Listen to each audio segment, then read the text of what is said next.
Question number 4 ചെയ്യാം. Question number 4 എന്ന് വായിച്ചേ. ചാപ്റ്റർ ഇക്വിലിബ്രിയം എന്നാണ്. ഇക്വിലിബ്രിയത്തിന്റെ ക്യാരക്ടർ, ഇക്വിലിബ്രിയം കോൺസ്റ്റന്റ് ഒക്കെ ബേസ്ഡ് ആയിട്ടുള്ള ഒരു ചോദ്യമാണ് ഇത് കേട്ടോ. Observe the following equilibrium in 1 litre flask. ഒരു റിയാക്ഷൻ തന്നിട്ടുണ്ട്, അത് ഇക്വിലിബ്രിയത്തിൽ എത്തിയിട്ടുണ്ട്. 1 ലിറ്റർ ഫ്ലാസ്ക് ആണ്. ഇത് ഇക്വിലിബ്രിയം കോൺസെൻട്രേഷൻ എൻ്റെയും ബിൻ്റെയും ഇക്വിലിബ്രിയത്തിലുള്ള സമയത്തുള്ള കോൺസെൻട്രേഷൻ തന്നിട്ടുണ്ട്. Okay, 0.1 mole of A is added into flask. ഇക്വിലിബ്രിയത്തിൽ എത്തിയതിനു ശേഷം പിന്നെ 0.1 മോൾ എ ഞാൻ ഈ ഫ്ലാസ്കിലോട്ട് ആഡ് ചെയ്തു. പിന്നെ ടെമ്പറേച്ചർ കൊടുത്തു. To establish the equilibrium again, വീണ്ടും ഒരു ഇക്വിലിബ്രിയത്തിലോട്ട് അറ്റൈൻ ചെയ്തു. ദ ന്യൂ ഇക്വിലിബ്രിയം കോൺസെൻട്രേഷൻ, പുതിയൊരു ഇക്വിലിബ്രിയം എത്തിയ സമയത്തുള്ള ഇയാളുടെ കോൺസെൻട്രേഷൻ ആണ് ചോദ്യം. അപ്പോൾ റിയാക്ഷൻ തന്നിട്ടുണ്ട്. ആ റിയാക്ഷനിൽ ഇക്വിലിബ്രിയം എത്തിയ സമയത്തുള്ള ഓരോന്നിൻ്റെയും കോൺസെൻട്രേഷൻ തന്നിട്ടുണ്ട് ആദ്യം. ഓക്കെ, അപ്പോൾ ആ സമയത്ത് നമ്മൾ ഇക്വിലിബ്രിയം കോൺസ്റ്റന്റ് കണ്ടുപിടിക്കാം. റിയാക്ഷൻ ആദ്യം എഴുതുക. റിയാക്ഷൻ എന്താണെന്ന് പറഞ്ഞേ, എ എന്നുള്ള ആൾ എന്തായിട്ട് മാറി, ബി ആയിട്ട് മാറി.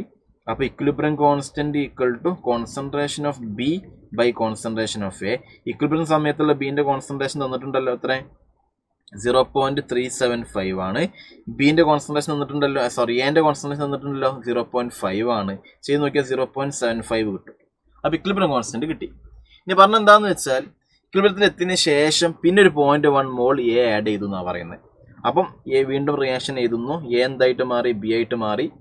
അവിടെ ഇക്വിലിബ്രിയത്തിൽ ഇയാൾ ആൾറെഡി 0.5 ഉണ്ട്. പിന്നെ അങ്ങോട്ടൊരു 0.1 കൂടി ആഡ് ചെയ്താൽ ഇയാൾ ഇപ്പോൾ എത്രയായി, 0.6 ആയി. അപ്പോൾ ഇയാളുടെ കോൺസെൻട്രേഷൻ കൂടി. അപ്പോൾ ഇനി കോൺസെൻട്രേഷൻ കുറക്കാൻ നോക്കും ബൈ റേഷ്യാൽ പ്രിൻസിപ്പിൾ. അതെങ്കിലും പഠിച്ചതാ. എവിടെ എത്ര പോയി, എക്സ് പോയി എന്ന് വിചാരിച്ചു. അവിടെ ബി എത്ര ഉണ്ട് ഇക്വിലിബ്രിയം, ആദ്യത്തിന് ഇക്വിലിബ്രിയത്തിൽ ആൾറെഡി 0.375 ഉണ്ട്.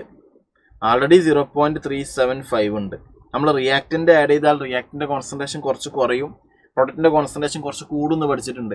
ഇതിൻ്റെ കോയിഫിഷ്യൻ്റ് 1, ഇതിൻ്റെ കോയിഫിഷ്യൻ്റ് 1. അതിൻ്റെ അർത്ഥം എന്താ, ഇവിടുന്ന് എത്രയാണോ പോയത് അത്ര തന്നെ ഇവിടെ കിട്ടുന്ന. അപ്പോൾ ഇവിടുന്ന് ഒരു എക്സ് പോയിട്ടുണ്ടെങ്കിൽ ഇവിടെ എത്ര കിട്ടും, എക്സ് കിട്ടും. അതുകൊണ്ട് ഇവിടെ പ്ലസ് എക്സ് എന്ന് എഴുതി വെക്കണം. ഇക്വിലിബ്രിയം കോൺസ്റ്റന്റ് വാല്യൂ മാറുമൊന്നുമില്ല. അപ്പോൾ ചോദ്യം എന്താണെന്ന് വെച്ചാൽ നിങ്ങൾ ഇപ്പോൾ ഉള്ള ഈ വാല്യൂ കണ്ടുപിടിക്കണ്ടേ. പുതിയ ഇക്വിലിബ്രിയം എത്തിയതിന് ശേഷമുള്ള എൻ്റെ കോൺസെൻട്രേഷനും ബിൻ്റെ കോൺസെൻട്രേഷനും ആണ് കണ്ടുപിടിക്കേണ്ടത്. അപ്പോൾ അത് നമുക്ക് എന്താ അറിയണം, ഈ എക്സ് കണ്ടുപിടിക്കണം ആദ്യം. മനസ്സിലായല്ലോ. ആദ്യം ജസ്റ്റ് ഇക്വിലിബ്രിയത്തിൽ എത്തിയ സമയത്തുള്ള കോൺസെൻട്രേഷൻ തന്നിട്ടുണ്ട്. അത് വെച്ചിട്ട് ഞാൻ ഇക്വിലിബ്രിയം കോൺസ്റ്റന്റ് കണ്ടുപിടിച്ചു. ഇനി എല്ലാ സമയത്തും ടെമ്പറേച്ചർ മാറിയിട്ടില്ലെങ്കിൽ ഈ ഇക്വിലിബ്രിയം കോൺസ്റ്റന്റ് ഒരിക്കലും എന്ത് ചെയ്യാൻ പോകുന്നില്ല, മാറുന്നില്ല. ഇക്വിലിബ്രിയത്തിന് ശേഷം ഞാൻ വീണ്ടും എന്ത് ചെയ്തു, ഇവിടെ 0.1 മോൾ എ ആഡ് ചെയ്തു. ഇക്വിലിബ്രിയത്തിൽ ആൾറെഡി 0.5 ഉണ്ട്. ഇനി 0.1 കൂടി ആഡ് ചെയ്യുമ്പോൾ 0.6 ആയി. അപ്പോൾ എ കൂടിയാൽ എ കുറയും ബൈ റേഷ്യാൽ പ്രിൻസിപ്പിൾ. അപ്പോൾ എത്ര കുറഞ്ഞു എനിക്കറിയില്ല, എക്സ് കുറഞ്ഞു. അപ്പോൾ ഇവിടെ എത്ര കിട്ടി, അപ്പോൾ ഈ കോയിഫിഷ്യൻ്റ് വെച്ച് സംസാരിക്കുക. ഇതിൻ്റെ കോയിഫിഷ്യൻ്റ് 1, ഇതിൻ്റെ കോയിഫിഷ്യൻ്റ് 1. അതിൻ്റെ അർത്ഥം ഇവിടുന്ന് എത്രയാണോ പോയത് അത്ര തന്നെ ഇവിടെ കിട്ടുന്ന. ഓക്കെ, അപ്പോൾ ബിൻ്റെ കോൺസെൻട്രേഷൻ ഇതാ, എൻ്റെ കോൺസെൻട്രേഷൻ ഇതാ. അത് നമുക്ക് കണ്ടുപിടിക്കണം. അങ്ങനെ കണ്ടുപിടിക്കുക. എടാ നമുക്ക് ഇക്വിലിബ്രിയം കോൺസ്റ്റന്റിന്റെ വാല്യൂ അറിയാം, അത് ഒരിക്കലും മാറുന്നില്ല ടെമ്പറേച്ചർ മാറിയിട്ടില്ലെങ്കിൽ. അപ്പോൾ നമുക്ക് ഇക്വേഷൻ വെച്ച് ചെയ്യുക. K equilibrium equal to concentration of B by concentration of A. അത് മാറ്റല്ല. Okay, concentration of K equilibrium എത്രയാണ്, 0.75 ആണ്. കോൺസെൻട്രേഷൻ ഓഫ് ബി എത്ര, ഇപ്പം 0.375 പ്ലസ് എക്സ് ആണ്.